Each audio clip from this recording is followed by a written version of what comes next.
and many other nonpartisan independent pollsters now saying that the Senate is likely lost to the Republicans. What does that say? I mean, if Donald Trump loses this White House race and the Republicans lose the Senate, does that suggest that the Republicans nominated the wrong candidate at the top of their ticket? The next 2 weeks are a contest of two parallel universes. I just listened to that report. First of all, I used to hang out with Charlie Cook when he would explain that Donald Trump was hopeless and would not get the nomination. I like Charlie. That doesn't mean he's infallible. But let's take the report we just got. Republicans are actually outvoting Democrats in Florida. They're outvoting Democrats in Pennsylvania. That's unprecedented. They've cut the Democratic lead. You predict a win in Pennsylvania? I think they might. Really? You think Trump's going to win Pennsylvania?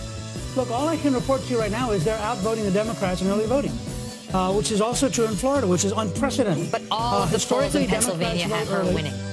What? All of the polls in Pennsylvania have her ahead. I know. I just told you we have two alternative universes right now. In Iowa, for example, the Democrats are 50,000 votes behind where they were with Barack Obama in turnout. The governor is very confident we're going to carry Iowa, which Obama carried last time. I can just carry you through case after case like this. In Minnesota, we're almost certainly going to win the congressional seat up around Duluth, which is a very Democratic area, but it deeply dislikes Hillary Clinton. And represent now. But let me just ask you. Let me just ask you, because you say it's two alternate universes. I mean, these are sort of small examples of how he might be heading early voting and so on. But I'm telling you that the Fox News decision desk just moved Iowa, that you just mentioned, Indiana, 2nd Congressional District in Maine. All of them moved left, moved more likely to vote for Hillary Clinton. And in fact, all of the moves that have been on this map over the past 3 weeks by Larry Sabato, by Cook, by the Fox News decision desks. These are nonpartisan outlets that are just trying to call the electoral scoreboard. Not nonpartisan outlets. Every outlet you described is part of the establishment. Fox News? Really? Are we? I don't think so. And every state they've moved it to the left, towards Hillary. And you tell me whether that's all made up. No, I think they're two alternative universes.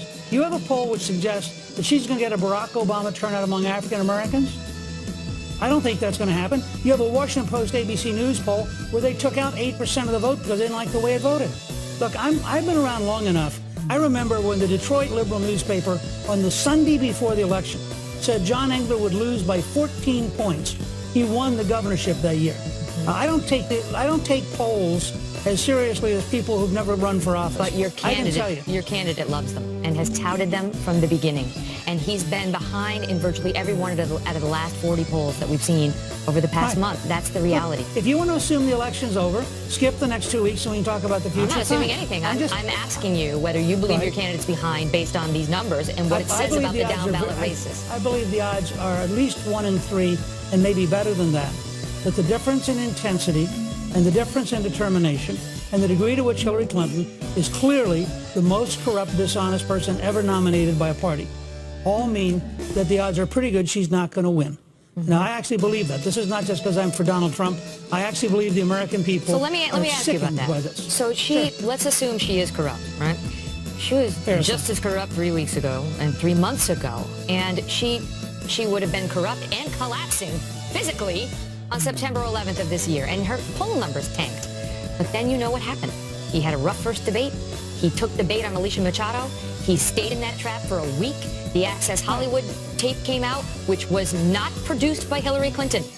That was Trump on camera talking about grabbing women. Look, I just heard you go through this with Governor Pence. I get it. I know where you're coming from. Let me point out something to you. Sure. The 3 major networks spent 23 minutes attacking Donald Trump that night and 57 seconds on Hillary Clinton's secret speeches. You don't think this is a scale of bias worthy of Pravda and Izvestia? I mean, you want to know why Donald Trump's had a rough time? If Trump is a sexual predator, that is... He's not a sexual predator. Okay, that's your opinion. I'm not taking a position on that statement. I'm sick and tired of people like you using language that's inflammatory that's not true. Excuse me, Mr. Speaker. Donald you have Trump no idea whether it's true or not. What we know is that there are at least... Neither do you. That's right, and I'm not taking a position on it, unlike yes, you are. When you use the words, you took a position. So what I think said it's very is unfair of you to do that, Megyn. Incorrect. I think that is exactly the bias people are upset by. I think that your defensiveness on this may speak volumes, sir. No, what I said is... No, let me make my point, and then I'll give you the floor. What I said is if Trump is a sexual predator, then it's a big story. And what we saw on that tape was Trump himself saying that he likes to grab women by the genitals and kiss them against their will. That's what we saw. Then we saw 10 women come forward after he denied actually doing it at a debate to say that was untrue. He did it to me. He did it to me. We saw reporters. We saw people who had worked with him, people from Apprentice, and so on and so forth. He denies it all, which is his right. We don't know what the truth is. My point to you is, as a media story, we don't get to say the 10 women are lying. We have to cover that story, sir. Sure. Okay, so it's worth 23 minutes of the three networks to cover that story. And Hillary Clinton, in a secret speech in Brazil to a bank that pays her $225,000, saying her dream is an open border where 600 million people could come to America. That's not worth covering. That is worth covering. You want to go back through the tapes of your show recently? You are fascinated with sex, and you don't care about public policy. Me? Now, that's really? what I get out of watching you tonight.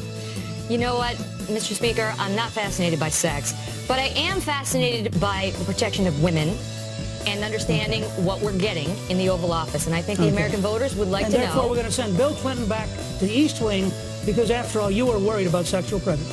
Yeah, listen, it's not about me. It's about the women and men of America. And the poll numbers show us that the women of America in particular are very concerned about these allegations and in large part believe that they are a real issue. And don't dismiss the women summarily. Do you want to comment on whether the Clinton ticket has a relationship to a sexual predator? We, on the Kelly File, have covered that story as well, sir. I will tell you the polls. I want to hear you use the words. I want to hear you use Bill Clinton sexual predator. I dare you. Say Bill Clinton sexual predator. Mr. Speaker, disbarred by the Arkansas bar. Disbarred by the Arkansas bar. $850,000 penalty. Excuse me, sir. We on the Kelly File have covered the Clinton matter as well. We've hosted Kathleen Willey. We've covered the examples of him being accused as well, but he's not on the ticket. And the polls also show that the American public is less interested in the deeds of Hillary Clinton's husband than they are in the deeds of the man who asks us to make him President, Donald Trump. We're going to have to leave it at